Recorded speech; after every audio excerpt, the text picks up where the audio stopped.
राम जी की कृपा के बिना सत्संग नहीं मिलता, तो सरकार की तो कृपा हुई तभी तक तो तुम सत्संग में आए हो, तो तुम्हें तो स्वीकार किया तभी तो तुम्हें ये सब कुछ मिला, नहीं तो कहां से मिलता।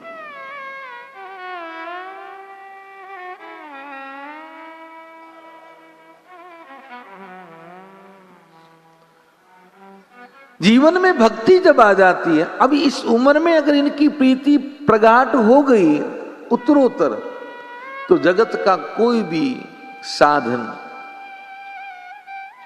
इन्हें वापस जगत में नहीं ले जा पाएगा। ध्यान रखें। पर मन अगर भगवान में लग जाता है, तो मैं एक बार बार कहता हूं, ऊदो मन न होत 10-20 एक थो जो गयो कान संग। मन अगर भगवान में लग गया और जिसको पूरा प्रभु से प्रेम हो जाए, तो फिर उसे विवाह नहीं करना चाहिए, मेरी जहां तक विचार है।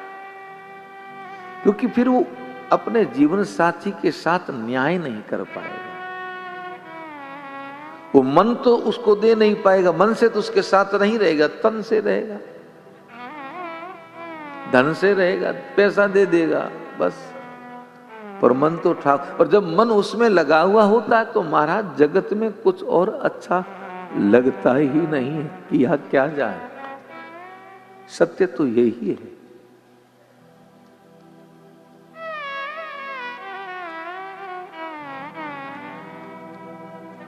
भगवान के चरणों से भक्ति की प्राप्ति होती है, इसलिए ये आपके चरण रज को चाहती है। राम कृपा करें। देखिए, राम जी क्षत्रिय हैं और अहिल्या ऋषि पत्नी हैं।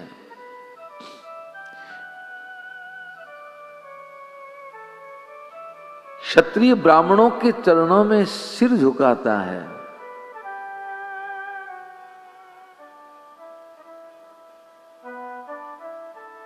सही है कि नहीं है? तो ब्राह्मण पत्नी के ऊपर पांव कैसे स्पर्श करवाए?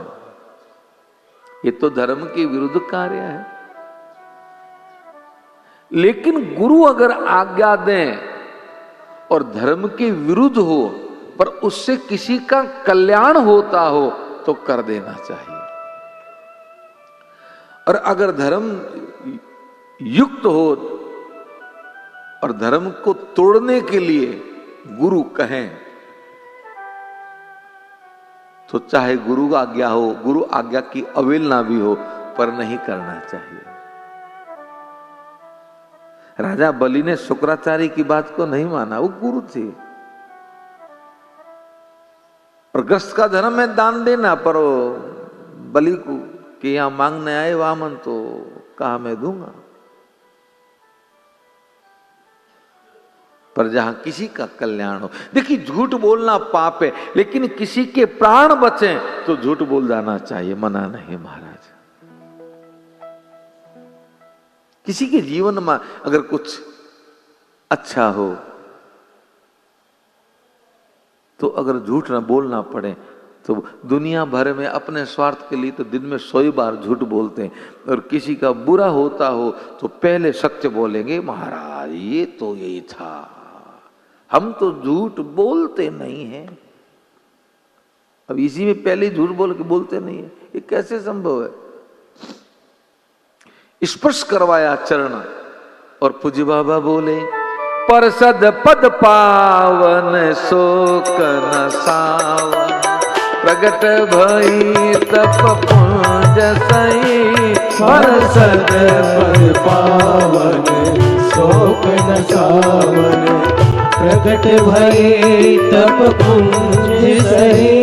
देखत रघुनायक जन सुखदायक, सन्मुख होई कर जोर रही। देखत रघुनायक जन सुखदायक, सन्मुख होई कर जोरी रहे। अति प्रेम अधीरा पुलक शरीरा, मुख नहीं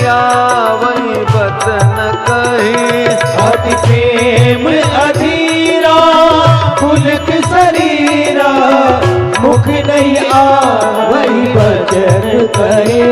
अतिशय बड़ भागी चरणन लागी, जुगल नयन जल धार बही। अतिशय बड़ भागी चरणन लागी, जुगल नयन जलधार बहे। धीरज मनु कीना प्रभु कहूँ सीना, रघुपति कृपा भगति पाई। धीरजो मन कीना प्रभु कहूँ कीना, रघुपति कृपा भगति पाए। अति निर्मल बानी स्तुति ठानी, ज्ञान गान जय रघुराई। अति निर्मल बानी स्तुति ठानी, ज्ञान गमे जय रघुराई। मैं नारिया पावन प्रभु जग पावन, रावण रिपुजन सुखदाई। मैं नारिया पावन प्रभु जग पावन, रावण रिपुजन सुखदाई। राजीव विलोचन भव भय मोचन, पाई पाई शरणन आई। राजीव विलोचन भव भय मोचन, पाहि पाहि शरणै आए। मुनि साप जो दीना अति भल कीना, परम अनुग्रह मैं माना। मुनि साप जो दीना अति भल कीना, परम अनुग्रह में माना। देखो भरी लोचन हरि भव मोचन, यही लाभ शंकर जाना। देखो भरी लोचन हरि भव मोचन, यही लाभ शंकर जाना। बिनती प्रभु मोरी मैं मति भोरी, नाचन माँ बर आना। विनती प्रभु मोरी मैं मति भोरी, नाथन मांगहु बर आना। पद कमल परागा रस अनुरागा, मन मम मधुप करई पाना। पद कमल परागा रस अनुरागा, मम मन मधुप करे पाना। यही पद सुर सरिता परम पुनीता, प्रगट भई शिव शीस धरी। यही पद सुर सरिता परम पुनीता, प्रगट भई शिव शीस धरे। सोई पद पंकज जे पूजत अज, मम सिर धरे कृपा लहरी। सोई पद पंकज जेहि पूजत अज, मम सिर धरे कृपाल हरे। हे भाति सिधारी गौतम नारी, बार बार हरि चरण परी। यही भांति सिधारी गौतम नारी, बार बार हरि चरण परे। जो अति मन भावा सोई बरु पावा, ये पति लोक अनंद भरी। जो अति मन भावा सो बरु पावा, ये पति लोक आनंद भरे। परसद पद पावन शोक न सावन, प्रगट भई तप पुंज सही। परसद पद पावन शोक न सावन, प्रगट भई तप पुंज सही।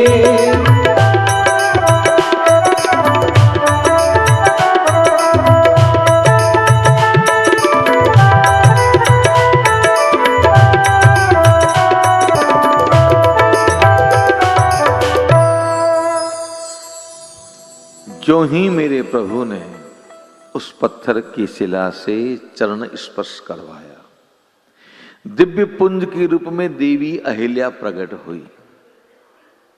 पूज्य गोस्वामी जी कहते हैं, देखत रघुनायक जन सुखदायक, सन्मुख होई कर जोर रही। देवी अहिल्या ने जैसी राम जी को देखा, राम कौन है? जन को सुख देने वाले, जन जन को।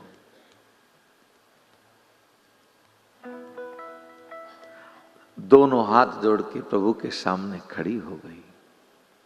प्रेम में अधीर हैं, तन पुलकित हो गया, मुख से बोलना चाहती हैं पर बोल नहीं पा रही है। आंखों से आंसू बहने लगे। झुकी है, जल की आवश्यकता नहीं पड़ी महाराज, अपने आंसुओं से प्रभु के चरणों का अभिषेक किया है। अतिशय बड़भागी चरण न लागी, युगल नयन जलधार वही। पर संभाला अपने आप को, धीरज मन कीना, प्रभु कहूं चीना। राम जी के सामने देखा और अपने जीवन को कृतार्थ मानने लगी, धन्य मानने लगी कि रघुपति कृपा भगति पाई। आज आपकी कृपा हो गई, इस अपावन पतित पे आपकी भक्ति की प्राप्ति हो गई। अति निर्मल बानी अस्तुति ठानी, ज्ञान गम में जय रघुराई। स्तुति करने लगी निर्मल वाणी से, कहने लगी, मैं नारी हूं, मैं तो जन्म से अपावन हूं, अब तो जगत को पावन करने वाले हैं, अब तो रावण का नाश करने वाले हैं। प्रभु आप मेरी रक्षा करें, पाही पाही शरण न आई। हे देव रक्षति रक्षति रक्षति, मैं आपकी शरण में हूं। अहिल्या जी कहने लगी, जब मुनि ने मुझे साप दिया तो मैं खूब रोई, क्योंकि मैं तो चली गई थी, मेरा कोई अपराध नहीं था। पर आज सोचती हूं कि संत का श्राप भी वरदान होता है। मुनि श्राप जो दीना, अति बल कीना, परम अनुग्रह में माना। राम जी ने कहा, कैसे? हमने तो सोचा तुम शिकायत करोगी कि मैं अपराधी नहीं थी, मेरा कोई दोष नहीं था, मुझे मुनि ने श्राप दिया, इतने वर्षों तक मैं पत्थर की शिला बन के मार्ग पे पड़ी रही, और तुम कह रही हो कि मुनि ने श्राप दिया, अच्छा किया।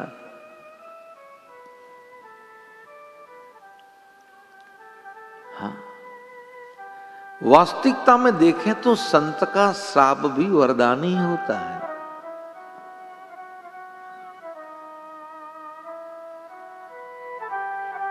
हमारे शास्त्रों को पढ़ें, आप जाने, जहां जहां जिस जिस संत ने किसी को श्राप दिया है तो श्राप के उद्धार के समय उसे परमात्मा की प्राप्ति हो गई। महाराज, इससे बड़ा क्या हो सकता है? जिस संत ने भी श्राप दिया किसी को भी, पर उस श्राप की निवृत्ति के समय, मुक्ति के समय उस जीव को, साधक को ईश्वर की प्राप्ति हो गई। तो श्राप भी तो वरदान से कम है। नारद जी ने जब श्राप दिया श्री हरि को, तो लक्ष्मी जी ने कहा, प्रभु नारद जी ने आपको श्राप दिया। हम भगवान ने कहा, श्राप कहां दिया देवी? अरे ये तो दिया तो सही। अच्छा, नारद जी ने क्या कहा? नारद जी ने कहा,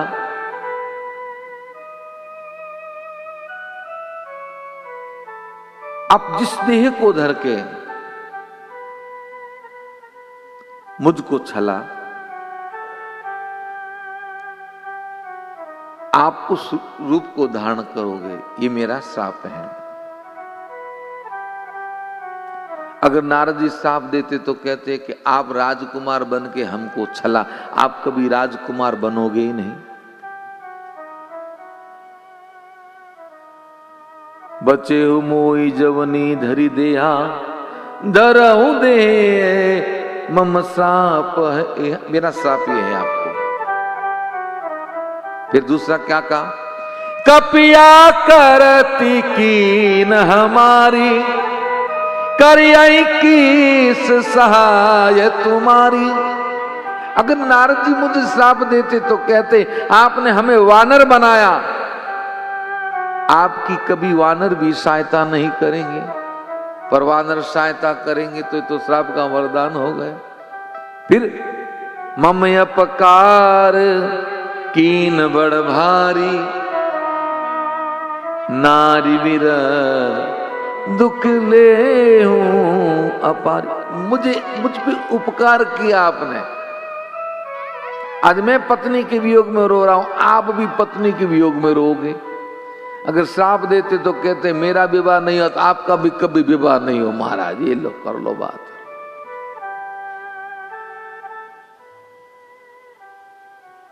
तो ये तो कहा कि वियोग में रोगे तो ब्याह तो होगा, तो श्राप कहां? सीधी दृष्टि में श्राप दिखता है, पर श्राप के भीतर भी छुपे हुए तथ्य वरदान है। इसलिए देवी अहिल्या ने कहा मुनि ने जो श्राप दिया अच्छा किया, मैं परम अनुग्रह मानती हूं। राम जी ने कहा कैसे?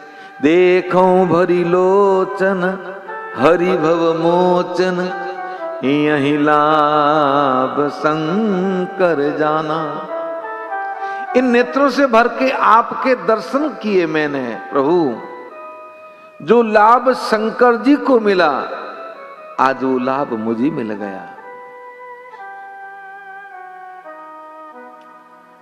तो राम जी ने नेत्र से इशारा किया है,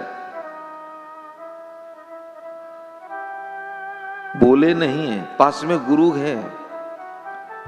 हमारे यहां मर्यादाएं हैं सनातन धर्म में, अब तो सब गई हो महाराज, कोई मर्यादाएं नहीं है। गुरु जब तक विराजित हो तब तक शिष्य दीक्षा नहीं देता है, ध्यान रखें। और गुरु की उपस्थिति में शिष्य अपना पूजन नहीं करवाता है।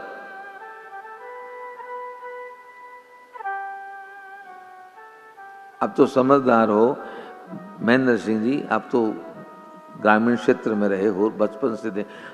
हमारे यहां कभी बाप के बराबर बेटा बैठता था? क्यों पदम जी, कभी बैठता था? बाप अगर खाट पे बैठा है तो बेटा नीचे बैठता था या खड़ा रहता था। और गुरु जी विराजित है ना, तो आज तक का ये तो पता नहीं क्या, गुरु के बराबर शिष्य आसन लगा के कभी नहीं बैठता।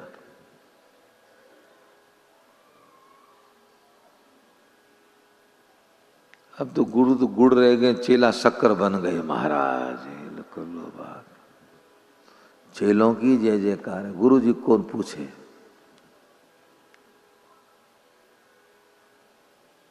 गुरु चेला दोनों साथ बैठे।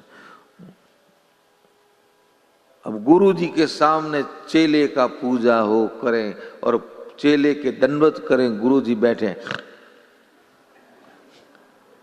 अब ये तो दशा है महाराज, क्या होगा? एक एक जो मानस के प्रसंग, एक एक सूत्र है, ये समझने और जीवन में धारण करने लायक है।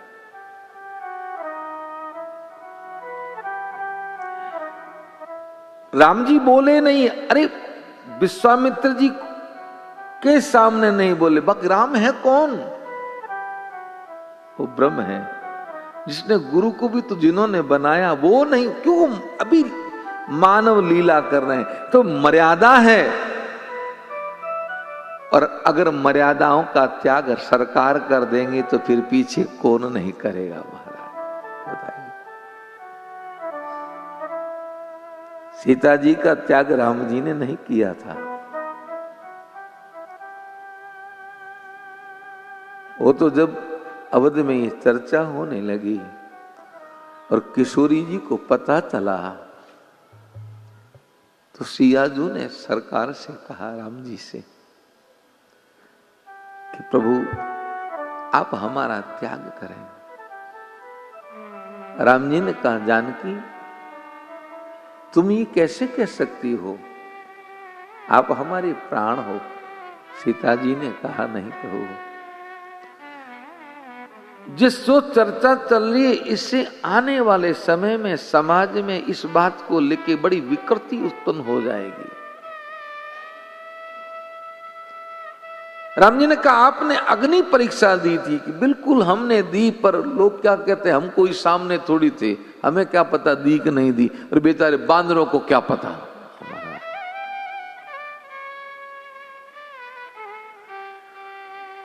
इसलिए आप मेरा त्याग करें, मैं बन जाऊं।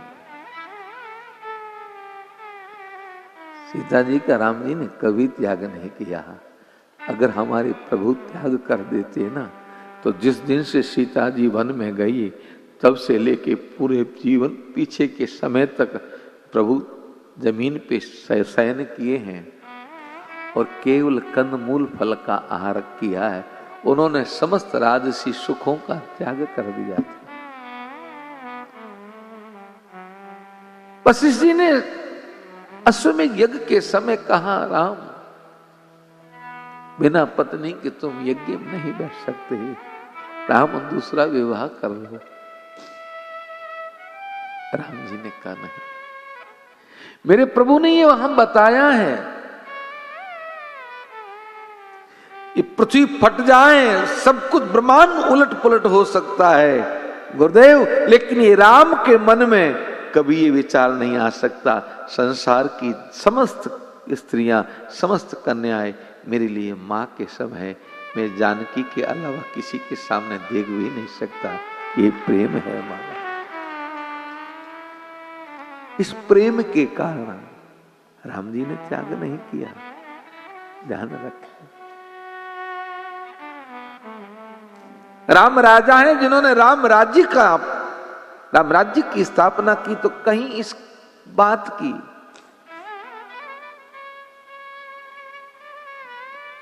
आगे आने वाले समय में कोई गलत धारणा न पाल लें, इसलिए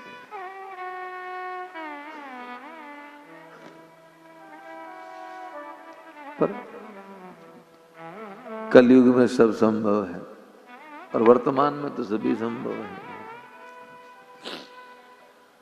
अभी बेटा टांग पे टांग चढ़ाए सोफे पे बैठा रहे, पापा आए, क्या करे बेटा, दिखता नहीं है,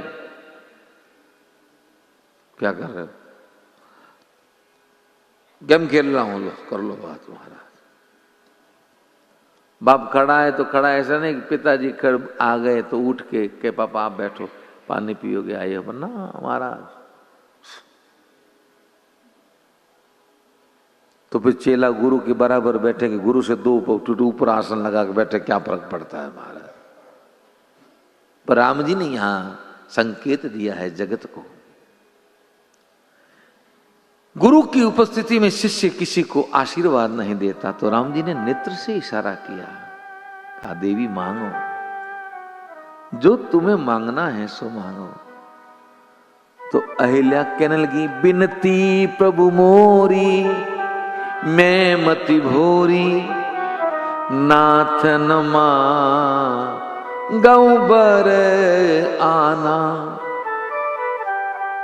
मेरी विनती मुझे मांगना नहीं आता, मैं क्या मांगू।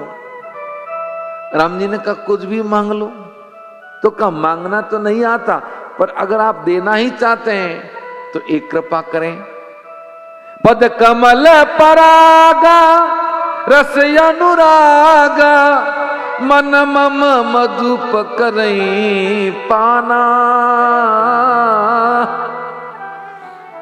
जैसे कमल के फूल पे जो परागकण होते हैं, उन परागकण में भंवर का मन आसक्त रहता है, और ऐसा आसक्त होता है भंवर कि उस परागकणों को चूसने के लिए कमल पे बैठता है, और सूर्य अस्त होने पे कमल बंद होता तो भंवर उसमें कैद हो जाता है।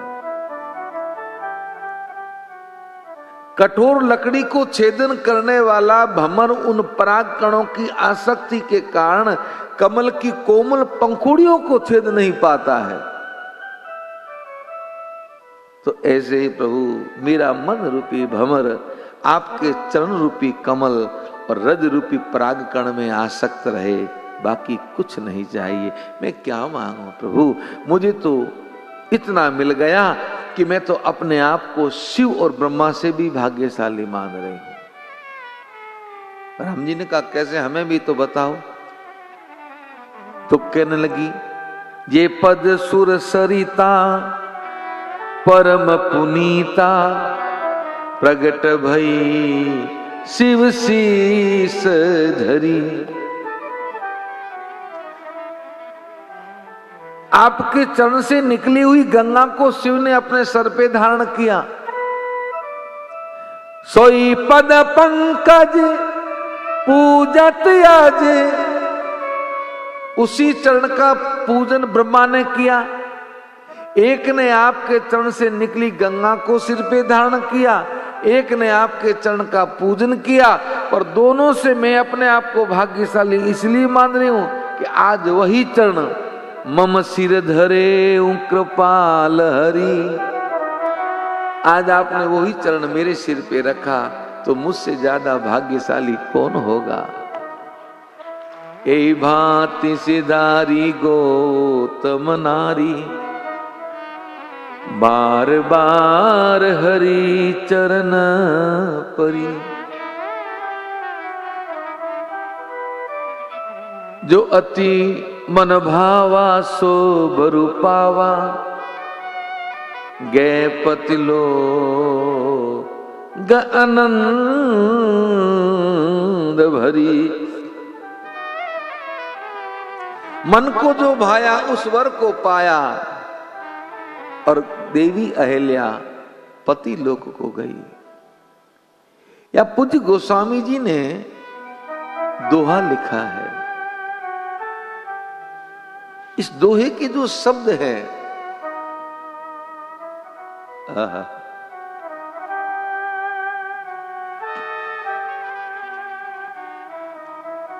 अब समझें, उसको हृदय में धारण करें। पूज्य गोस्वामी जी कहते हैं, अस प्रभु दीन बंधु हरि, कारण रहित दयाल, तुलसीदास सठ ताई भज, छाड़ी कपट जंजाल। अस प्रभु दीन बंधु, अस प्रभु, या प्रभु शब्द कहा है, प्रभु का यानी जिनमें समग्र प्रभुता है। पर इतनी प्रभुता होने के बाद में स्वभाव कैसा है कि दीन बंधु। दोहे में जो क्या गोस्वामी जी की लेखनी है महाराज। आदमी के पास जब बहुत प्रभुता होती है तो वो दीनों से प्रेम नहीं करता। उनको दीन प्रिय नहीं लगते। हम वक्ता लोग हैं, हम लोग कथा गाते हैं, हमारी प्रसिद्धि हो जाती है, नाम होता है, तो हमें छोटे मोटे श्रोता नजर नहीं आते, हमें तो बड़े बड़े। समझ में आ गया?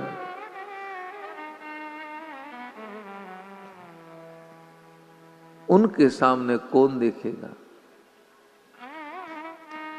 एकदम एक संतों के यहां गए तो वहां उनके पास में 3 डब्बे रखे हुए महाराज प्रसाद के। 3 डब्बे सचिन भैया। तो हम तो बड़े देखा ध्यान से, 3 डब्बों में नजर गंवाई। तो एक में तो बादाम काजू और दाखें भरी हुई, एक डब्बे में मूंगफली और काजू के टुकड़े, थोड़ी दाख, मूंगफली ज्यादा, एक डब्बे में मखाने और मिश्री और कोई कोई मूंगफली का दाना। अब भक्त लोग आए, महाराज प्रसाद है। तो मैंने उन संत जी से पूछा कि महाराज ये 3 डब्बे कैसे? अरे महाराज आप समझते ही नहीं हो। मैंने कहा ये जैसा भक्त आता वैसा प्रसाद देते हैं। मैंने कहा मैं समझा नहीं। तो जैसे ही उसी समय भक्त आते रहते, उनके तो यहाँ खूब भक्त चेले खूब हैं। तो एक ने आके प्रणाम करके 21 रुपये रखे। जैसे 21 रुपये रखे तो मखाने और मिश्री जो मूंगफली का एक दाना, ले बेटा प्रसाद लेके जाओ। वो प्रसाद लेके गया। दूसरा भक्त आया, उसने आके 100 रुपये रखे। तो जो मखाना और कोई काजू दा का टुकड़ा था वो दूसरे डब्बे वाला प्रसाद दिया। जाओ बेटा बैठो बैठो। थोड़ी देर बाद में ऐसे चलता रहा। एक भक्त आया, उसने 500 का नोट रखा तो काजू दाग बादाम वाला प्रसाद ले। हाँ बेटा कैसे हो, बढ़िया हो, हाँ आते रहा करो। बताओ तो नजर कहाँ है सचिन भैया? 21 रुपए पे 500 पे, बस। ऐसा नहीं। अखिल ब्रह्मांड के अधिपति हैं, जो लक्ष्मी के पति हैं, जिनके चरणों का संवाहन करती हैं लक्ष्मी। पर आज वो समग्र प्रभुता के धनी, स्वभाव कैसा कि दीन बंधु। अच्छा दीनों के बंधु है, पर दीनों पे कृपा कैसे करते हैं? तो के कारण रहित दयाल। उन्हें किसी कारण की आवश्यकता नहीं है, वो बिना कारण ही कृपा कर देते हैं। तुलसीदास सठताई भजे, चाड़ी कपट जंजाल। ए तुलसीदास, ए सठ मन, ए मूर्ख मन, ऐसे हरि को भज, इस जगत के जंजाल से मुक्त हो।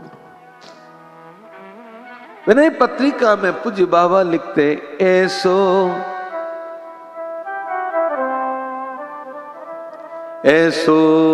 को दयाल जग माई, बिनु सेवा जो द्रवे दीन पर, बिनु सेवा जो द्रवे दीन पर। राम सरिस को नाही, ऐसो को दयाल जग माई। ऐसो को दयाल जग माई, ऐसो को दयाल जग माई। ऐसो को दयाल जग माई। बिनु सेवा जो द्रवे दीन पर, बिनु सेवा जो द्रवे दीन पर। राम सरिस को नाही, ऐसो को दयाल जग माई। ऐसो को दयाल जग माई।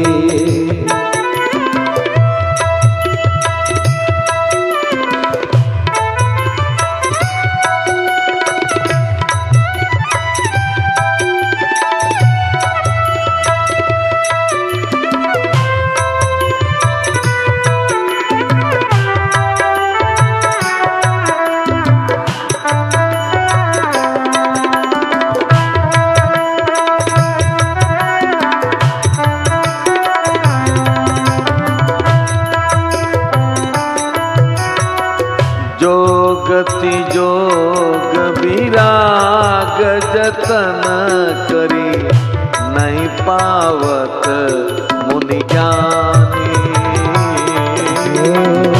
जो गति जो ये विनय पत्रिका का पद है, मानस का नहीं। करी नहीं पावत मुनि ज्ञानी। सो गति देत गीत सबरी न कहा, सो गति देव गीत शबरी कहा। प्रभु न बहुत जिए जानी, प्रभु ने बहुत दिए जानी, ऐसो को उदार जग माई, ऐसो को उदार जग माई। बिनु सेवा जो द्रवे दीन पर, बिनु सेवा जो द्रवे दीन पर, हे राम सरिस को नाही, ऐसो को उदार जग माई, ऐसो को उदार जग माई।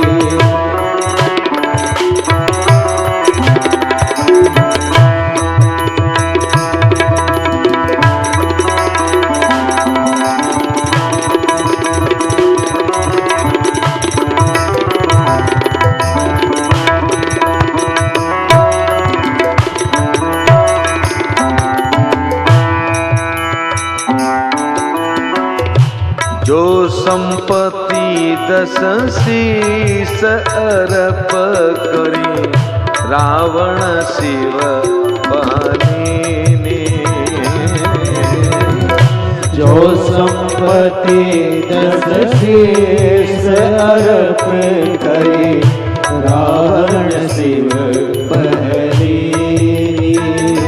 सो संपदा विभीषण कायति, सो संपदा विभीषण कायति, सकुच सहित हरि दीनी, सकुच सहित हरि दीनी, ऐसो को उदार जग माही, ऐसो को उदार जग माही। हे बिनु सेवा जो द्रवे दीन पर, बिनु सेवा जो द्रवे दीन पर, राम सरिस को नाही, ऐसो को उदार जग माही, ऐसो को उदार जग माही।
तुलसीदास सब भांति सकल सुख जो चाहसी मन मेरो,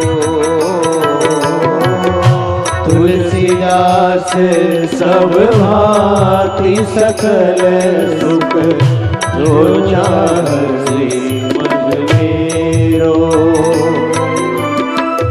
तो भज राम काम सब पूरन, तो भज राम काम सब पूरन, करे कृपा निधि तेरो,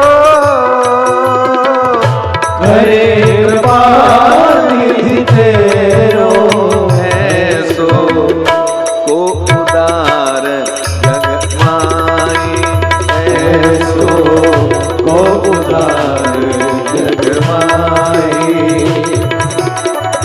बिनु सेवा जो द्रवे दीन पर, बिनु सेवा जो द्रवे दीन पर। राम सरिस को नाही, ऐसो को उदार जग माही, ऐसो को उदार जग माही।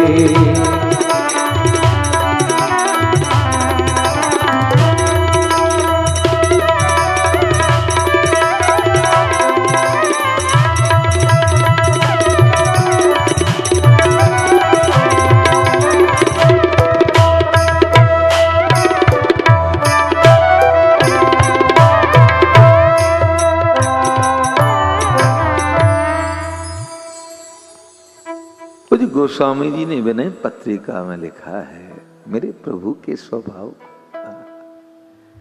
ऐसो को उदार जग माही, बिनु सेवा जो द्रवे दीन पर, राम सरिस को नाही, ऐसो को उदार जग माई। बिनु सेवा, बिना सेवा जो दीन पे द्रवित हो जाए, जिस गति को पाने के लिए मुनि योगी धीर ज्ञानी कितना कितना यत्न करते हैं, पर उन्हें वो गति मिलनी मुश्किल होती है। पर वही गति गिद्ध और शबरी को दे दी, थोड़ा भी विचार नहीं किया। जिस संपदा को पाने के लिए रावण ने बार बार अपने शीश को काट के शिव को अर्पित किए, और जो संपदा पाई, उस संपदा को मेरे प्रभु ने विभीषण को दिया, पर संकोच से दिया कि मैं तुम्हें क्या दे सकता हूं। ऐसा नहीं वो भी देखे, अरे तूने पूजा की, ये लेना।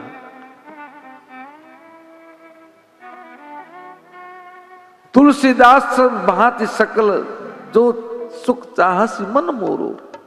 तुलसीदास जी कहते, हे मन, तुझे अब अगर सब प्रकार से सुख चाहिए तो एक काम कर, तो भज राम, काम सत सब तजी, पूर्ण करे कृपा निधि तेरो।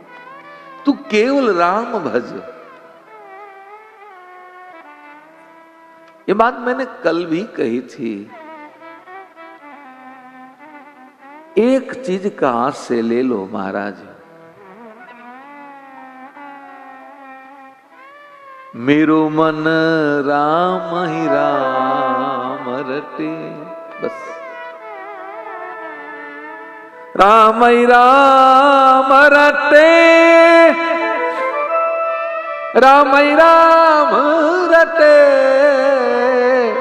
राम ही राम रटे, मेरो मन राम ही राम रटे।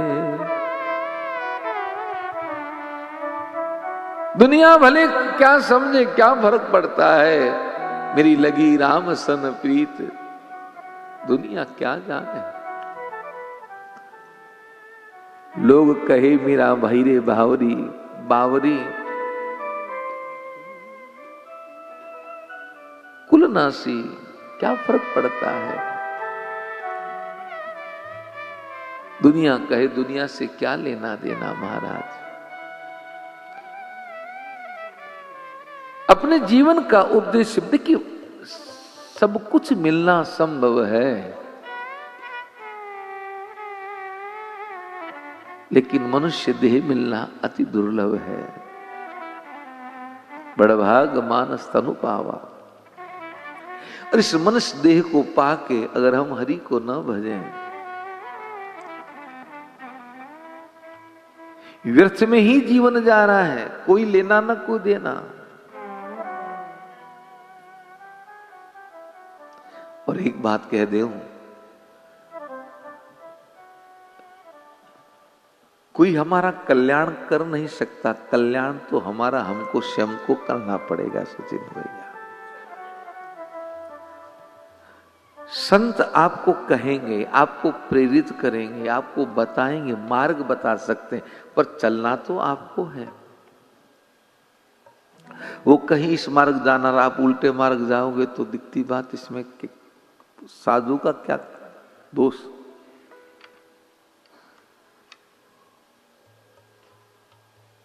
कल एक सज्जन पूछ रहे थे, महाराज राम राम तो करते हैं पर मन नहीं लगता। अरे भाई, मन भले न लगे, आप तो राम राम करते रहो। भले मन आपका जगत में लगा हुआ है, आप तो राम नाम का टिकट लेके प्रभु की कृपा की गाड़ी में बैठ जाओ, महाराज ठिकाने पहुंच जाओगे। मन लगाने की कोशिश करोगे तो मन तो लगेगा ही नहीं। मन का काम ही है घूमने का, घूमने दो बेचारे को, कितना दिन घूमेगा, आगे तो ठिकाने आएगा। मैं व्यासपीठ से सत्य का, लोग कह रहे मन लगता नहीं, मन इधर उधर भागता है। निरंतर भजन करने से मन कहीं नहीं भाग, हमारा मन कहीं जाता ही नहीं है।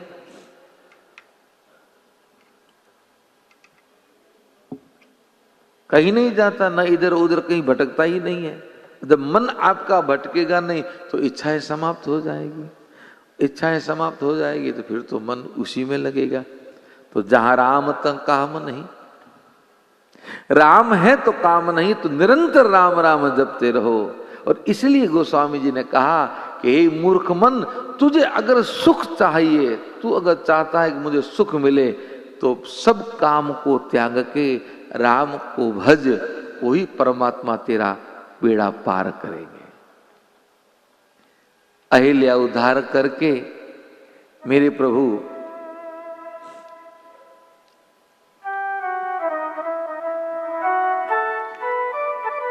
आगे चले। पूज्य बाबा के चले राम लक्ष्मण मुनि संगा, चले राम लक्ष्मण मुनि संगा, गए जहाँ जग पावन गंगा, गए जहाँ जग पावन गंगा।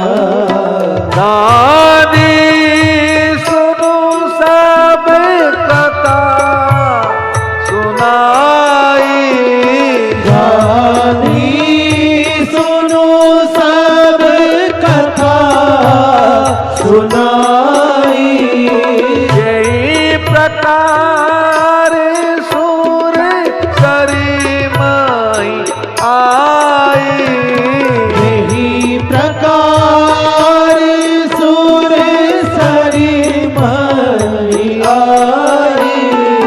तब प्रभु ऋषि न समेत नहाए, तब प्रभु ऋषि ने समेत नहाए, विविध दान महिदेवन पाए, विविध दान महिदेव पाए।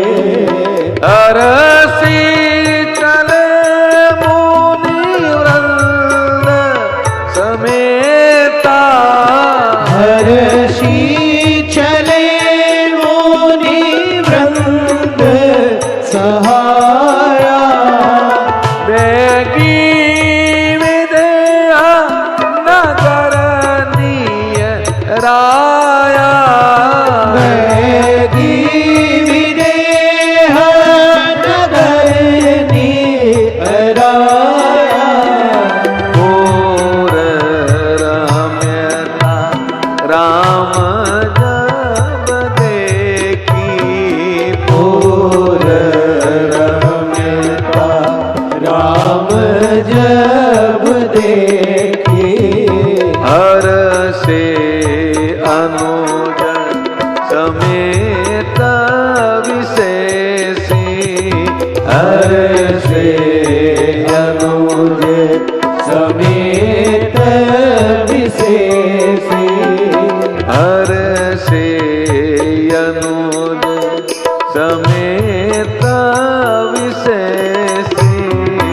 हर्षे अनुज समेत विशेषी हर्षे अनुज।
चले राम लक्ष्मण मुनि संगा।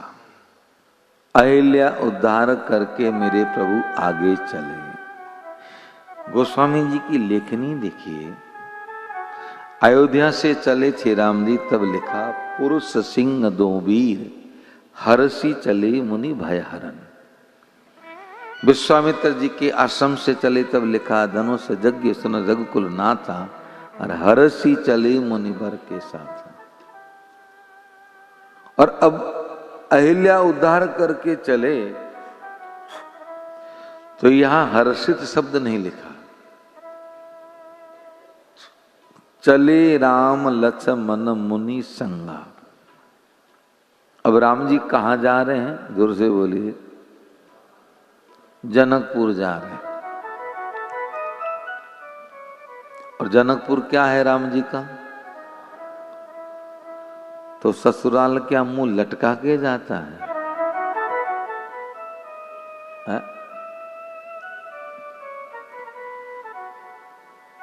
पहली बार तो हंस बड़ा राजी राजी जाता है, फिर तो मुंह लटक ही जाता है।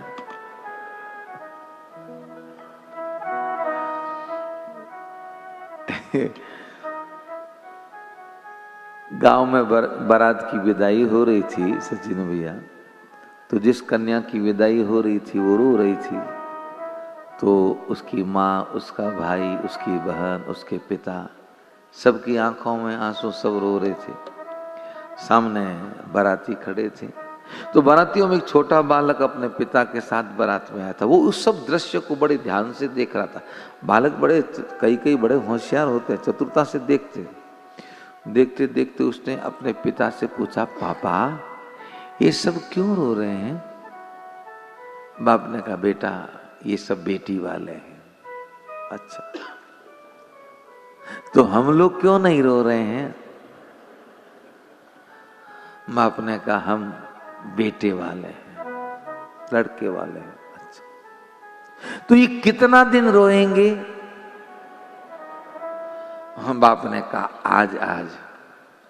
तो फिर कहा, हम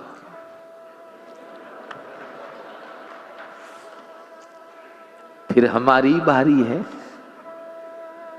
मानसकार ने लिखा है सचिन भैया उत्तरकांड में कि ससुरारी प्यारी लगी जब ते रिपुरूप कोटम तब ते। ससुरारी प्यारी लगी जब ते रिपुरूप कुटुंब भये तब ते। ससुरारी प्यारी लगी जब ते रिपुरूप कुटुम्ब भये तब ते। ससुरारी प्यारी लगी जब ते, रिपुरूप कुटुम्ब भये तब ते।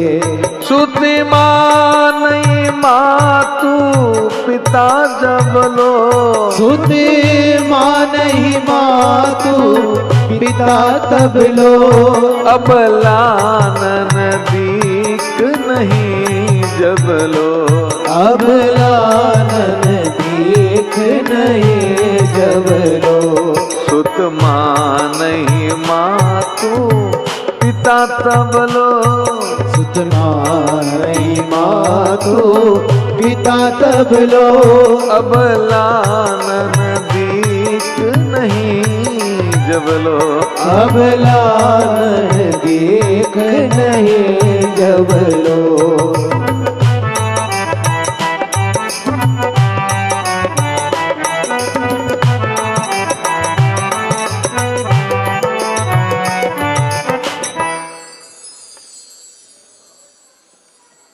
ससुरारी पियारी लगी जब तेरी पुरूप कुटुम्ब भये तब ते। जब से विवाह हो जाता है,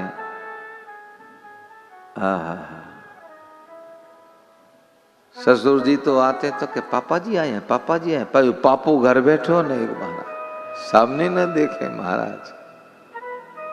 ससुरारी पियारी लगी जब ते। रिपु यानी शत्रु, शत्रु जैसे परिवार वाले हो जाते हैं। सुत माने मातु पिता जब लो, बेटा माता पिता की बात कब तक मानता है? अब लानन दीख नहीं जब लो, जब तक पत्नी का मुंह नहीं देखता महाराज। बस जैसी पत्नी आई, माँ कहती है बेटा बहू ने ये काम ठीक नहीं किया। तेरी बहू ठीक है, तू बूढ़ी होगी, तेरा दिमाग काम नहीं कर रहा। तो राम जी को उदास मन से जनकपुर कैसे ले जाते गोस्वामी जी? राम जी के मन में उदासी है, किस बात की? हमसे अपराध हुआ, हमसे पाप हुआ है, हमने ऋषि पत्नी पे पांव रखा। तो गोस्वामी जी कहते हैं हमारी किशोरी जी आपका इंतजार कर रही हैं प्रभु। देखिए मानसकाल ने नहीं लिखा, लेकिन कल मैंने सीतायन का प्रसंग सुनाया था, सीतायन में लिखा है। और इस बात को प्रमाणित हमारे यहाँ के संतों ने भी किया, राजस्थान मारवाड़ के। जानकी जी राम जी का इंतजार करती थी, तो प्रियसन दास जी महाराज ने लिखा है, लेकिन हम उधर इतना नहीं जाएंगे, सीधा जो भजन बड़ा सुंदर हमारे यहाँ गाते हैं। सीता जी कहती हैं अरे उड़ जाई रे सोहनिया काग, ए उड़ जाइयो हटीला काग, आज जनक घर राम जी पधारे। उड़ जाइयो हटीला काग, उड़ जाइयो हटीला काग, आज जनक घर राम जी पधारे। उड़ जाइयो रे सोहनिया काग, उड़ जाइयो रे सोहनिया काग, आज जनक घर राम जी पधारे। उड़ जाइयो रे सोहनिया काग, उड़ जाइयो रे हटीला काग, आज जनक घर राम जी पधारे।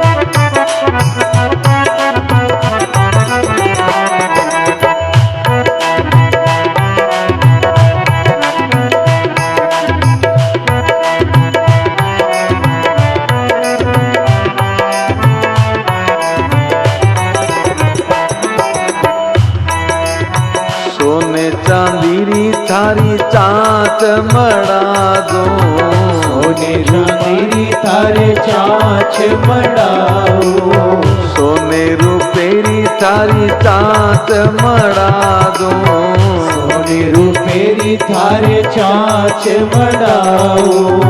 पंकला में हीरे ला जड़ाए हाजियो कागा, पकला में हीरे ला जड़ाए।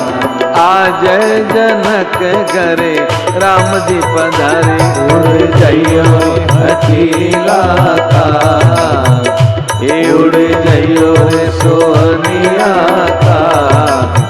आज जनक घरे राम जी पधारे, उड़ जाइयो रे हठीला का, उड़ जाइयो रे सोहनिया का। आज जनक घरे राम जी पधारे।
गाय को दूध मंगाऊं मैं, गोरी गाय को दूध मंगाऊं मैं, ये गोरी गाय को दूध मंगाऊं मैं, गोरी गाय को दूध मंगाऊं।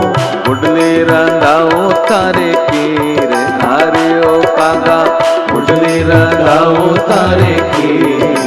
आज जनक घरे राम जी पधारे, उड़ जाइयो हठीला का, उड़ जाइयो रे रोहनिया का।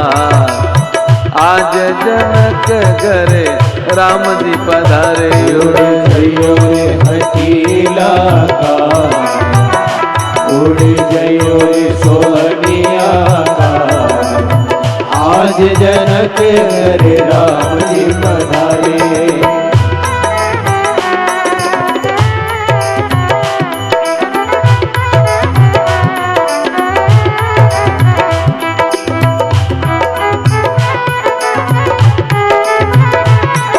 क्या बात।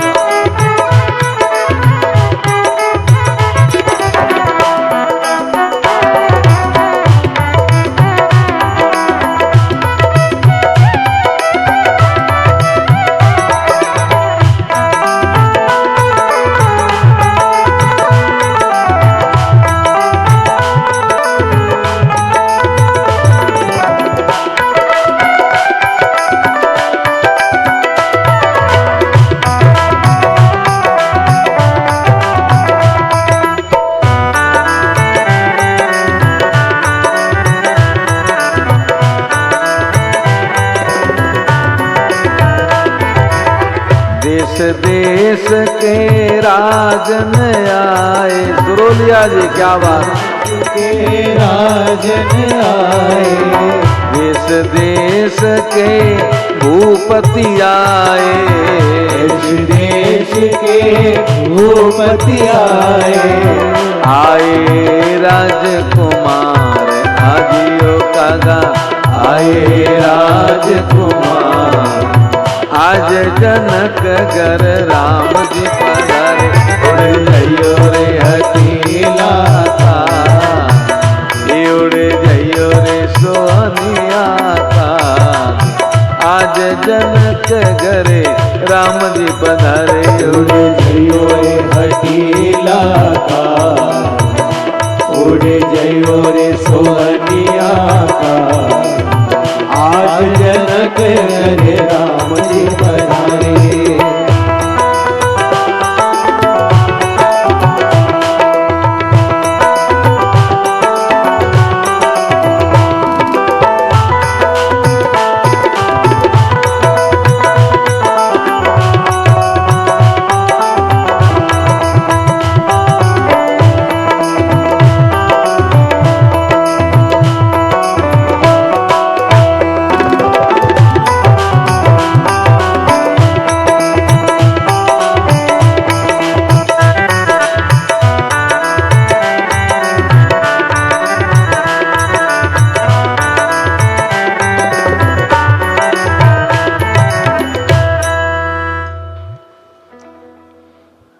इस भाव को हमारे यहाँ संतों ने इस रूप में गाया।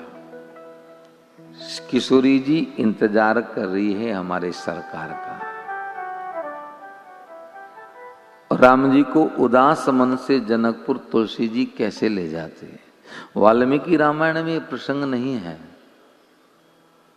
लेकिन गोस्वामी जी राम जी को कहां ले गए? गए जहां जग पावनी गंगा, गंगा के किनारे ले गए। कहा प्रभु ये पतित पावनी है, आप इसमें स्नान करके, आपके मन में एक ग्लानि है ना कि हमसे पाप हुआ है, तो इसमें स्नान करके पाप मुक्त हो जाएंगे। जैसे ही गंगा किनारे आए तो गांधी सुनु सब कथा सुनाई। विश्वामित्र जी ने गंगा अवतरण की कथा सुनाई। जेही प्रकार सुरसरी मही आई, जिस प्रकार से गंगा भूलोक पे आई वो पूरी कथा सुनाई। कहा राम आपके सूर्य वंश में महान प्रतापी राजा सगर हुए, उनके 60,000 पुत्रों को भगवान कपिल ने श्राप दिया और वो सब समाप्त हो गए। तो उनके उद्धार के लिए सगर के कुल में ही दिलीप पुत्र महाराज भागीरथ ने इस देव नदी को भूलोक पे अवतरित किया अपने पूर्वजों के उद्धार के लिए। तब से ये गंगा यहाँ बह रही है, जो भी इसमें स्नान करता है वो पाप मुक्त हो जाता है। बोलिए गंगा मैया की। देखिए हर युग का एक तीर्थ होता है, आप लोगों को पता? सतयुग का तीर्थ काशी था, त्रेता का तीर्थ नैमिषारण्य था,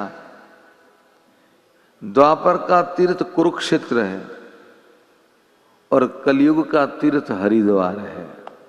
ध्यान रखें। तो युग के तीर्थ के आधार पे वहां रहना, वहां आवास करना, वहां स्नान करना, वहां सत्संग सुनना, ये सबसे बड़ा पुण्य होता है। और वर्ष भर में हम झूठ भी बोलते हैं, इधर उधर की भी बातें करते हैं, तो एक बार साल में जाके मां गंगा में डुबकी लगा लेनी चाहिए महाराज। और कलयुग का तो तीर्थ ही गंगा किनारा है। गंगा में डुबकी लगाने से ही जीवों के पापों का नाश हो जाता है। इसलिए पुनः एक बार कहें बोलिए गंगा मैया की। जब विश्वामित्र जी ने गंगा अवतरण की कथा सुनाई तो तब प्रभु ऋषि न समेत नहाए, विविध दान मई देवन पाए। तब मेरे प्रभु मुनियों के संग गंगा स्नान किया और ब्राह्मणों को दान दिया। अब देखिए गंगा स्नान करके चले तो गोस्वामी जी की लेखनी, हर्षी चले मुनिवृंद सहाया। पुनः हर्षी शब्द आ गया। बैगी विदेह नगर नियराया। अति शीघ्र ही जनकपुर के पास पहुंचे। पूरी रम्यता राम जब देखी, हर से अनुज समेत विशेषी। नगर की सुंदरता को देखा, मेरे प्रभु लखन के साथ अति प्रसन्न हुए। अति सुंदर नगर है, बड़े बड़े महल हैं, अटारी हैं, बंगले, सुंदर चौड़े रास्ते हैं। वणिक लोग ऐसे दुकान सजा के बैठे हैं जैसे कुबेर अपना खजाना खोल के बैठा हो। बाग है, उपवन है, वाटिका है। जैसे नगर में प्रवेश किया तो पूज्य बाबा कहते, देखी अनूप एक अमराई, देखी अनूप एक अमराई। ये देखी अनूप, देखी अनूप एक अमराई, देखी अनूप एक अमराई। रोहा नंबर 213 के नीचे की पंक्ति, आखिर की 3 पंक्तियों में ये 213 सब सुपास सब बाती सुहाई, सब सुपास सब भांति सुहाई। सब सुपास सब बाती सुहाई, सब सुपास सब भांति सुहाई। कोसी कटाऊ मोर मन माना, कोसी के गए मोर मन माना। यारई रघुवीर सुजाना, यहाँ रही है रघुवीर सुजाना। भले ही नाथ कहीं कृपा निकेता, भले ही नाथ कहीं कृपा निकेता। उतरे मुनिवृंद समेता, उतरे मुनि वृंद समेता। भले ही कहा भले ही नाथ कहीं कृपा निकेता, भले ही नाथ कहीं कृपा निकेता। उतरे मुनीता वृंद समेता, उतरे मुनि वृंद समेता।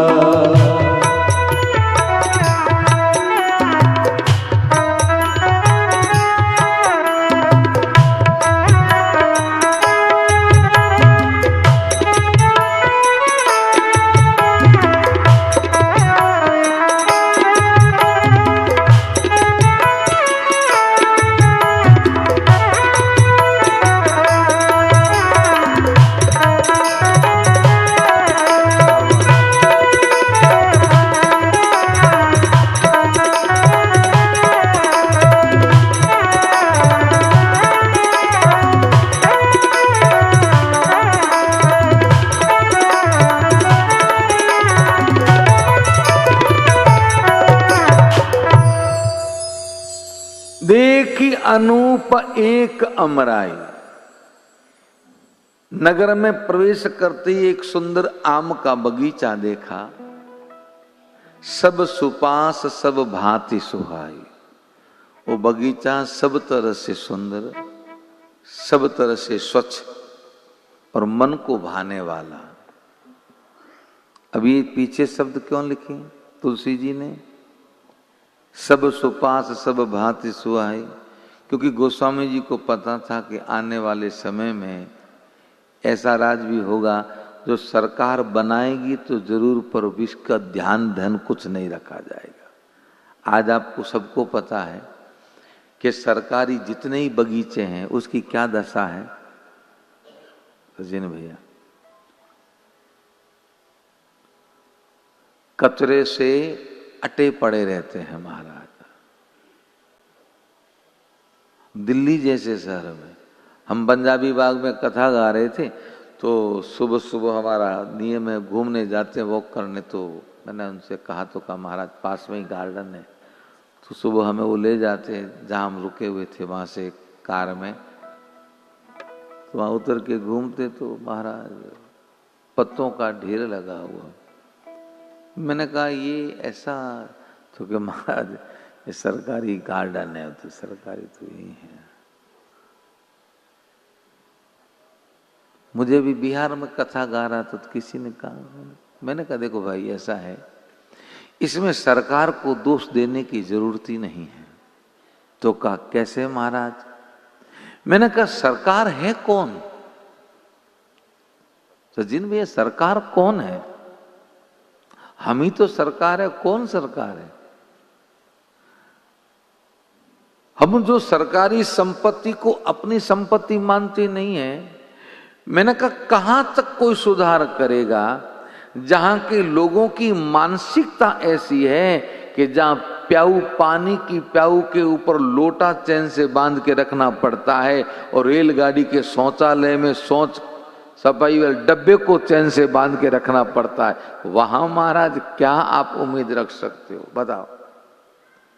लोगों की मेंटल, रेलगाड़ी का अब तो निकलता नहीं है, आजकल तो एलईडियां उससे चिपकी हुई लगती है, क्यों नए नए डिब्बे चालू हो गए बनने। बाकी पहले जाली लग के बल्ब लगता था रेलगाड़ी में, तो बल्ब को खोल लेते तो कोई काम का नहीं है, ले जाते फ्यूज होता, पर महाराज फ्री का मिल रहा है बस।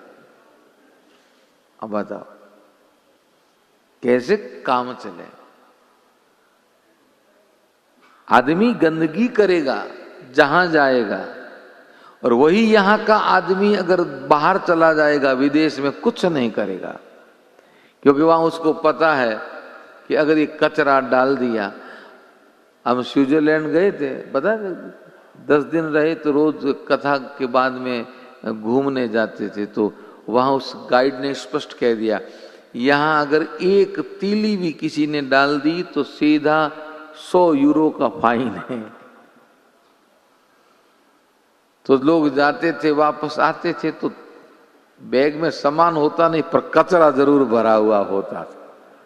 वो लेके थैली रखते थे बेचारे बस वाला, उसमें लाके कोई नीचे ना डाले महाराज, कोई नहीं। नहीं तो हमारे यहाँ अब देखो, हॉस्पिटल में जाओ, न्यायालय में जाओ, जो दीवारें पिचकारियां छोड़ छोड़ के महाराज सब दीवारें खराब की हुई है कि नहीं है? जोर से बोलिए।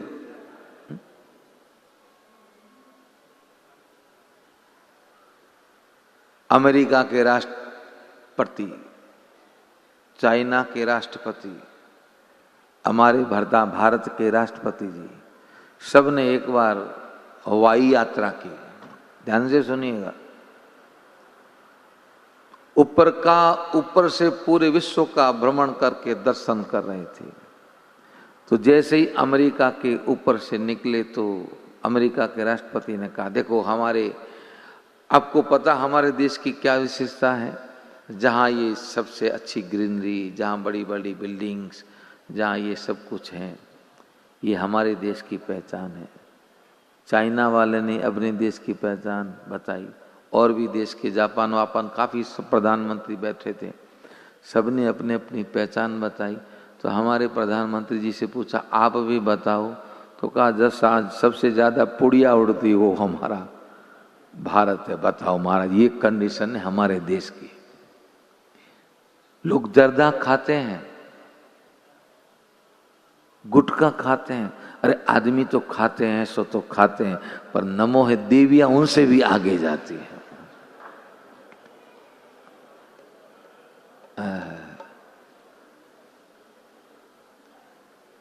खाए ना, खाए ना, पता नहीं महाराज।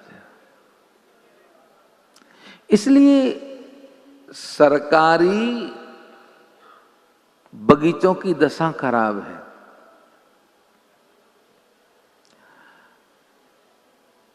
हमें भी यहां जो लोग घूमने आते हैं उनके लिए अशोक वाटिका की गार्डन के या बगीचे अलग अलग सिक्योरिटी लगा रखी है। 30 दिन खाली, अभी नहीं 30 दिन, 12 महीना सिक्योरिटी रखनी पड़ती है। नहीं रखे तो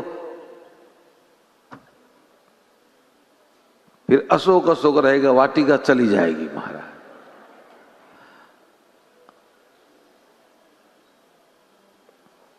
आगे से हट जाएगा, फिर वो शोक वाटिका रहेगी, अशोक वाटिका नहीं रहेगी।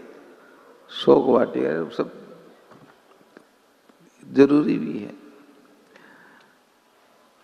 तो सब तरह से सुंदर है ये अमराई। पर अब देखिए साथ में मुनियों का समूह है, पर विश्वामित्र जी ने मुनियों से नहीं पूछा। विश्वामित्र जी ने राम जी से पूछा। क्यों?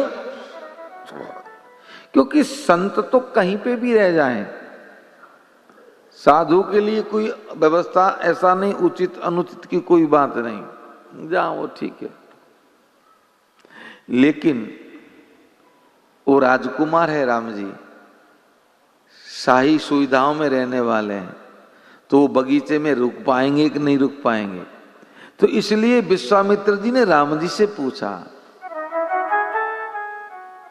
कि राम यहां रह जाएं, ठहर जाएं यहां। राम जी ने कहा गुरुदेव बिल्कुल ठीक है, आपकी बहुत सुंदर, भले ही नाथ का कृपा निकेता। जैसे ही राम जी ने स्वीकृति दी, उतरे तह मुनि वृंद समेता। या अकेले विश्वामित्र नहीं है, मुनि वृंद, मुनियों का समूह है, अकेले विश्वामित्र जी नहीं, और साथ में दोनों भाई है। जैसे ही रुके तो विश्वामित्र जी ने सोचा कि मैं यहां आया हूं, ये सूचना तो जनक को मिलेगी, जनक हमसे मिलने आएंगे, और जनक उम्र में बड़े हैं, पद में राजा हैं, तो एक शिष्टाचारवश राम जी को खड़ा होना पड़ेगा।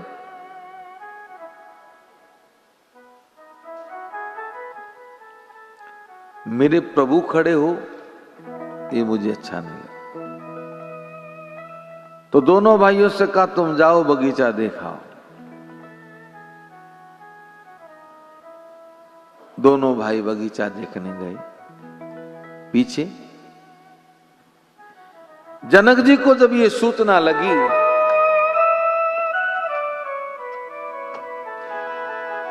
विश्वामित्र मुनि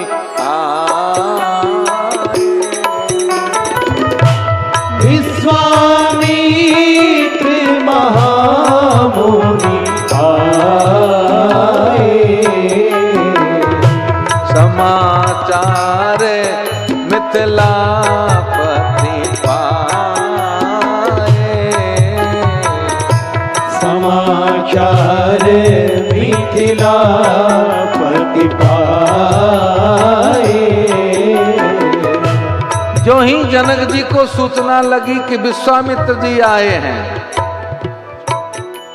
तो जनक जी ने ब्राह्मणों के समाज को संग लिया और विश्वामित्र जी से मिलने आए। आते ही जनक ने क्या किया?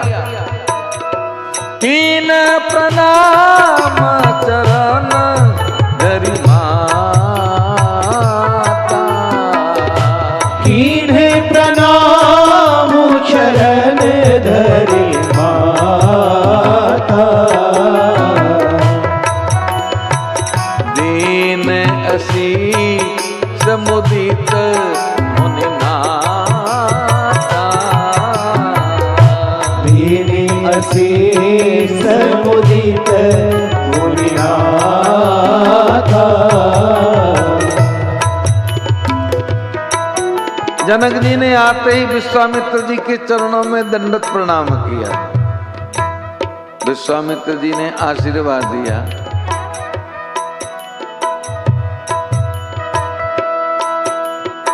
जो ही आशीर्वाद दिया,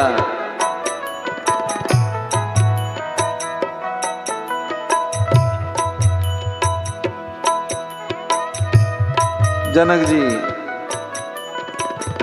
को इशारा किया बैठने का, और जनक जैसे ही समाज सहित बैठे, उसी समय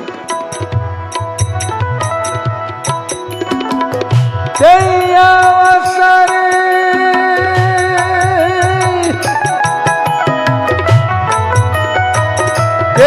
अवसर आए दो भाई, तेहि अवसर आए तो भाई। रहे गए देखन पुलवाई, गए रहे देखन पुलवाई। उसी समय दोनों भाई आए जो बगीचा देखने गए हुए थे।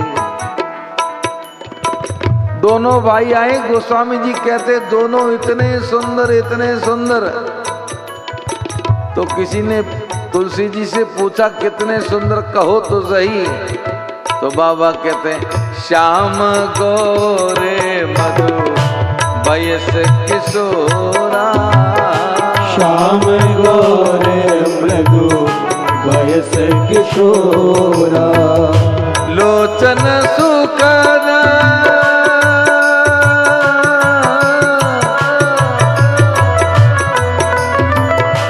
लोचन सुखद विश्व चित चोरा, लोचन सुखद विश्व चित चोरा। श्याम गोरे मधु वयस किशोरा, श्याम गोरे मृदु वयस किशोरा। एक श्याम है, एक गौर है। वय का मतलब है उम्र। उम्र क्या है? किशोर उम्र है। तो कैसे सुंदर है कि आंखों को सुख देने वाले और विश्व के जगत के चित्त को चुराने वाले, इतने सुंदर है। इसलिए हमारे प्रभु का नाम चित्त चोर है। सचिन भैया, चित्त चोर कहते हैं भगवान को।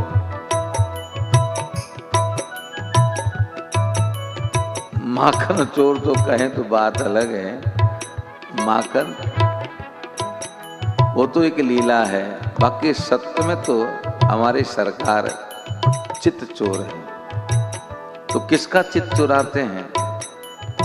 प्रेमियों का, संतों का, ऋषियों का, मुनियों का, भजनानंदियों का चित्त चुराते हैं, आमजन का नहीं है। आमजन का चित्त तो यहीं पड़ा रहता, महाराज कौन चुराए।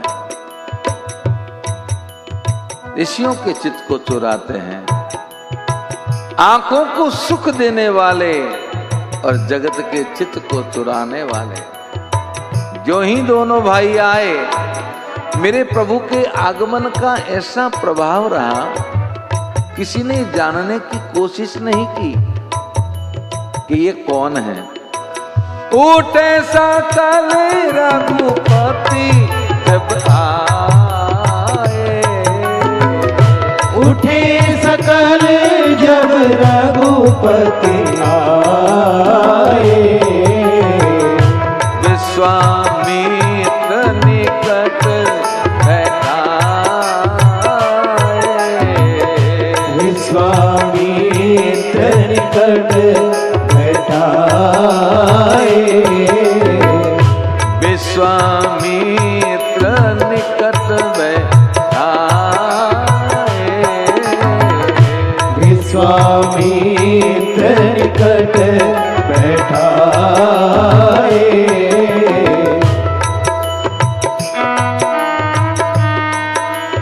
सबके सब खड़े हो गए, जनक जी सहित। राम जी के आते ही विश्वामित्र जी ने इशारा किया, दोनों भाइयों को पास में बिठाया। पर सब दोनों भाइयों को देख रहे हैं। पर जो ही जनक जी ने राम जी लखन जी को देखा तो पूज्य तुलसी जी कहते हैं, मूरति मधुर मनोहर मूरति मधुर मनोहर देखी। मूरति मधुर मनोहर देखी। मूरति मधुर मनोहर देखी। भयहु विदेह विदेह विशेष। भयहु विदेह विदेह विशेषी।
मूरति मधुर मनोहर देखी।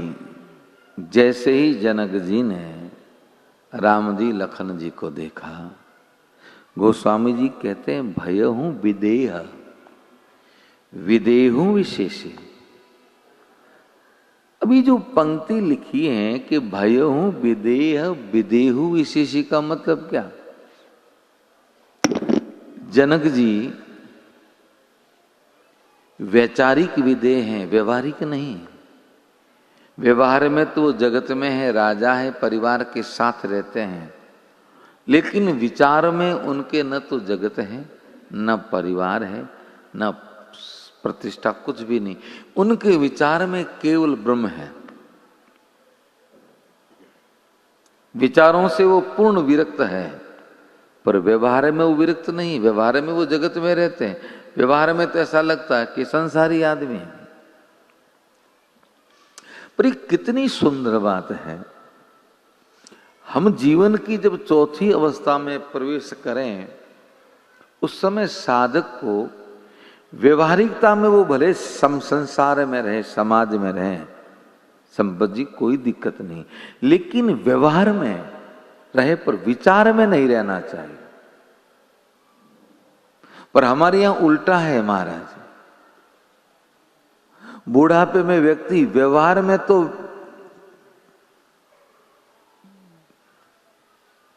निकल जाता है, संन्यास ले लेता है, पर विचारों से नहीं लेता।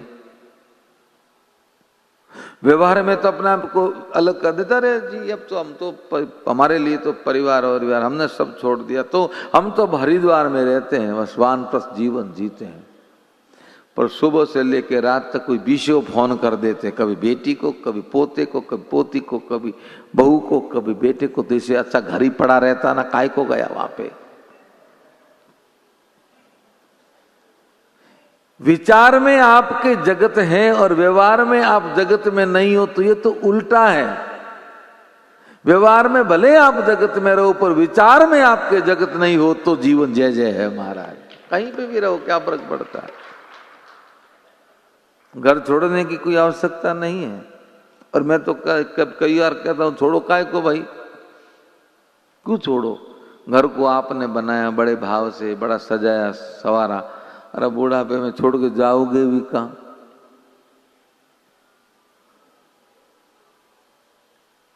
इससे अच्छा है विचार में ब्रह्म होना चाहिए, पर हां उनको छोड़ना चाहिए जो न तो विचारों में ब्रह्म को ला सकते, न व्यवहार में अलग हो सकते। तो ऐसी स्थिति में वैराग्य नहीं होता है, तो फिर त्याग करना चाहिए। जैसे मनु जी ने कहा, हो ये ने विषय वैराग, भवन बसत भा चौथपन, हृदय अधिक दुख लाग, जन्म गयूं हरि भजन बिनु। तो मनु ने त्याग कर दिया।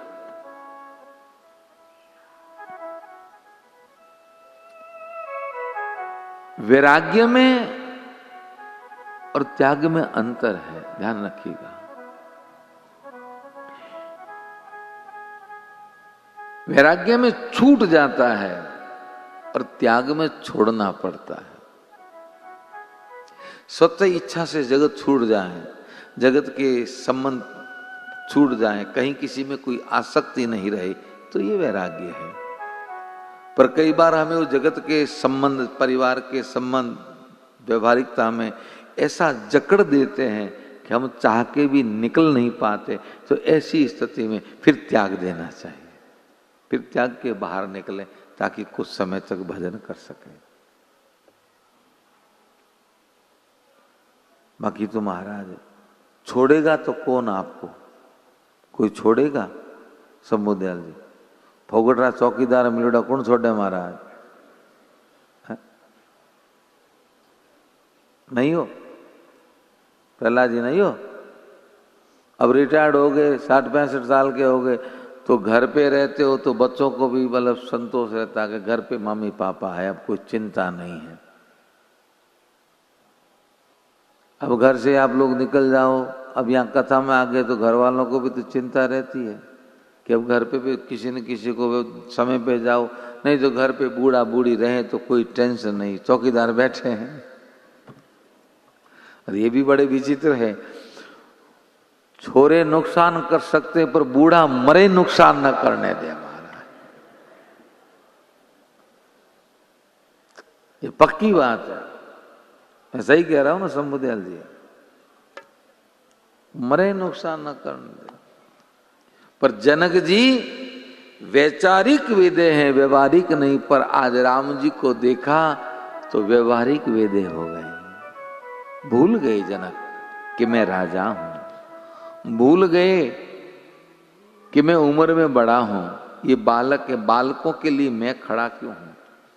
टकटकी लगाए दोनों भाइयों को निहार रहे हैं। राम जी ने नेत्र झुका दिए, पर जनक जी निरंतर देखे जा रहे हैं। विश्वामित्र जी ने राम जी को देखा, जनक जी को देखा, पुनः राम जी को देखा, और जनक जी से पूछा, राजन तुम्हारा ध्यान कहां है? जनक जी ने सोचा मेरी चोरी पकड़ी गई, और हड़बड़ाहट में जनक ने प्रश्न किया तो उल्टा प्रश्न कर बैठे।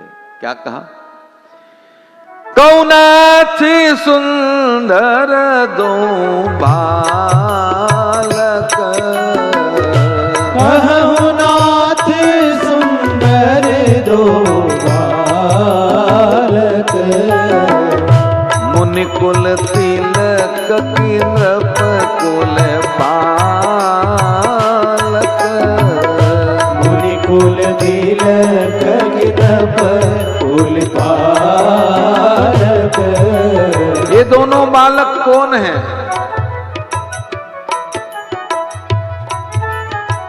अब कहना क्या था? नृपकुल तिलक की मुनिकुल पालक, जबकि उल्टा बोल गए। विश्वामित्र जी मन में हंसे और जनक जी से कहा, तुम भी तो ज्ञानी हो, तुम भी तो विदुषी हो, तुम्हें कौन दिखते? मुनि कुमार दिखते कि राजकुमार? जनक जी ने कहा, भगवान हमें न तो ये मुनि कुमार दिखते न हमें राजकुमार, तो तुम्हें कौन दिखते हैं? तो जनक हाथ जोड़ के कहने लगे, ब्रह्मा जो निगमनेति कहीं गावा, ब्रह्म जो निगमनेति कहीं गावा, उभय वेश धरी की सोई आवा, उभय वेश धरी की सोई आवा, ब्रह्मा जो निगम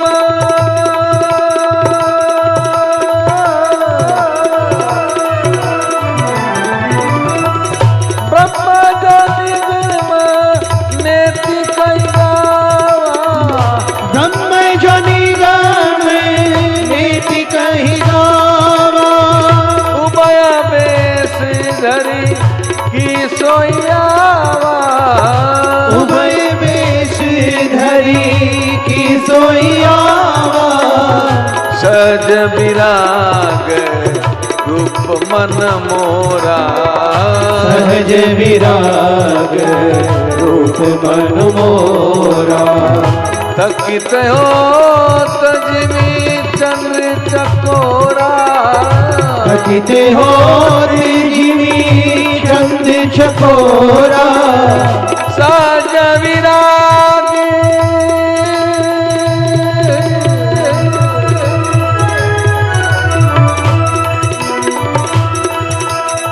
सज विराग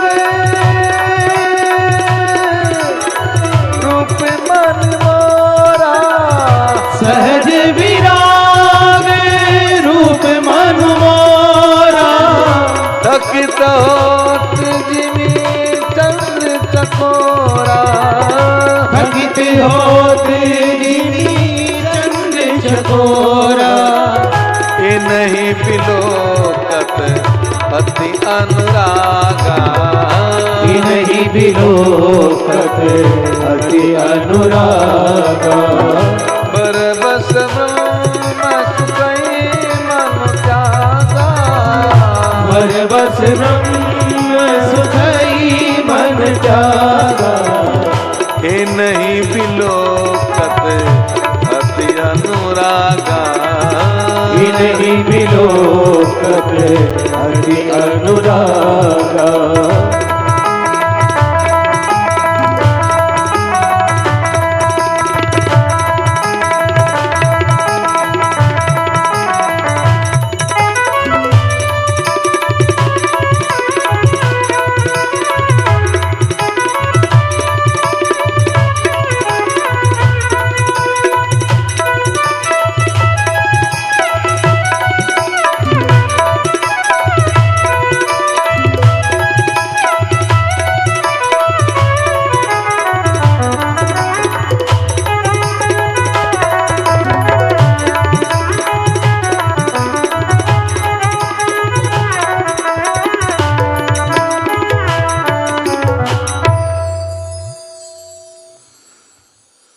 जनक जी ने कहा कि महाराज ब्रह्म जो निगम नेति कही गावा, जिस ब्रह्म का वेदों ने गान किया है, मुझे तो ऐसा लगता है वो ब्रह्म ही दो रूप धर के आ गया। विश्वामित्र जी ने कहा तुम कैसे कह सकते हो ये ब्रह्म है?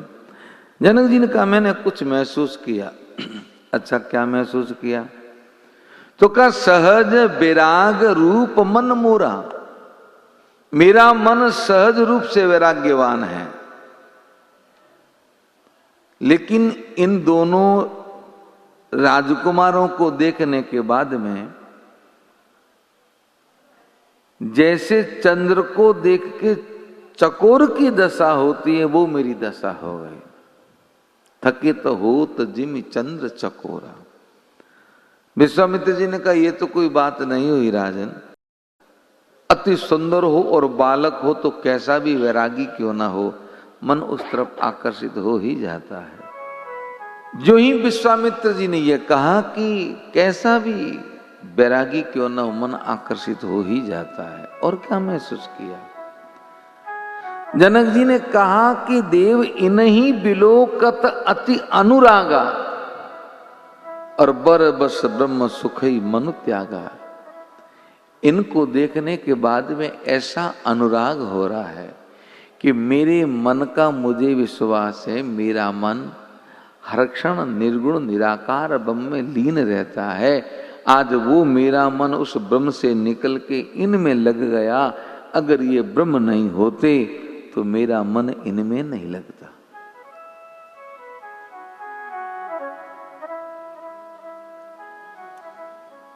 विश्वामित्र जी ने कहा राजन तुम ये मत समझना ये तुमको ही अच्छे लग रहे हैं ना। ए प्रिय सब ही जहां लगे प्राणी, ए प्रिय सब ही जहां लगे प्राणी, ए प्रिय सब ही जाल की प्राणी, प्रिय सब ही जाल की प्राणी। मन मुस्काई राम सुन बानी, मन मुस्काई राम सुनि बानी। ए प्रिय सब ही जहां लगे प्राणी, ए प्रिय सब ही जहां लगे प्राणी। रघुकुल मानी दशरथ के जाए, रघुकुल मानी दशरथ के जाए। मम हित लागी नरेश पठाए, मम हित लागी नरेश पठाए। मम हित लागी नरेश पठाए, मम हित लागी नरेश पठाए।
विश्वामित्र जी कहने लगे, राजनी आपको ही अच्छे लग रहे हैं ऐसा नहीं है, ए प्रिय सब ही जहां लग प्राणी, ये उन सबको प्रिय है जहां तक पूरे संसार में प्राणी है।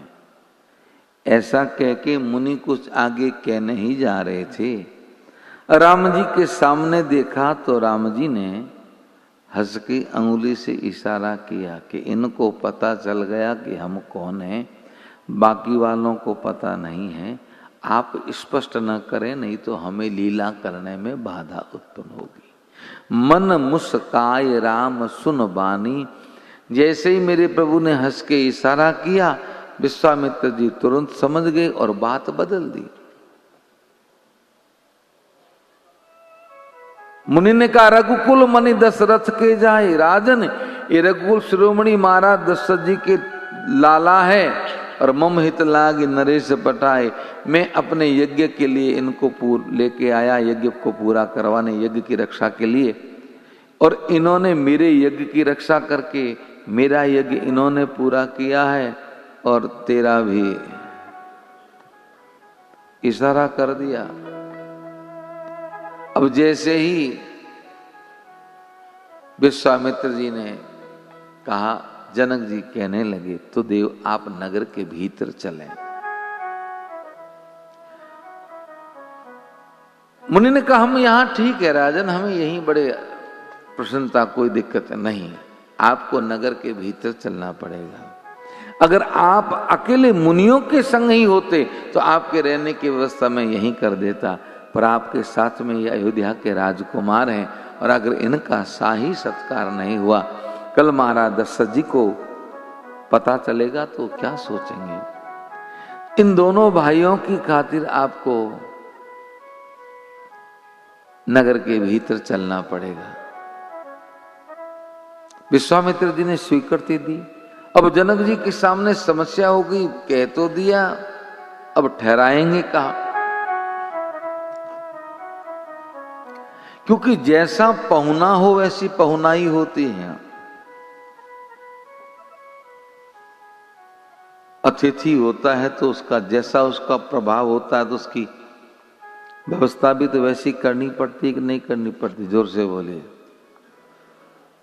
तो जैसा पहुना होता है वैसी पहुनाई होती है। अब राम जी अयोध्या के राजकुमार है, भावी सम्राट है, उनको यहाँ वहां कैसे ठहराएं? क्योंकि जो महल थे वो सब आमंत्रित हो चुके हैं। तब जनक जी ने किशोरी जी से कहा, सिया जी से कि जानकी बेटा तुम अपना महल खाली कर दो। जानकी जी ने कहा, पिताजी फिर हम कहाँ रहेगी? तो जनक जी ने कहा, बेटा तुम हमारे महल में आ जाओ। कितना सुंदर संकेत है।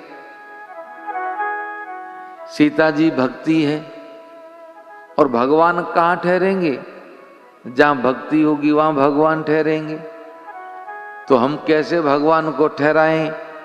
तो गोस्वामी जी ने सुंदर संकेत दिया कि भक्ति को तुम अपने भवन में ठहरा दो, भगवान स्वतः ही तो हमारे भवन में आ जाए।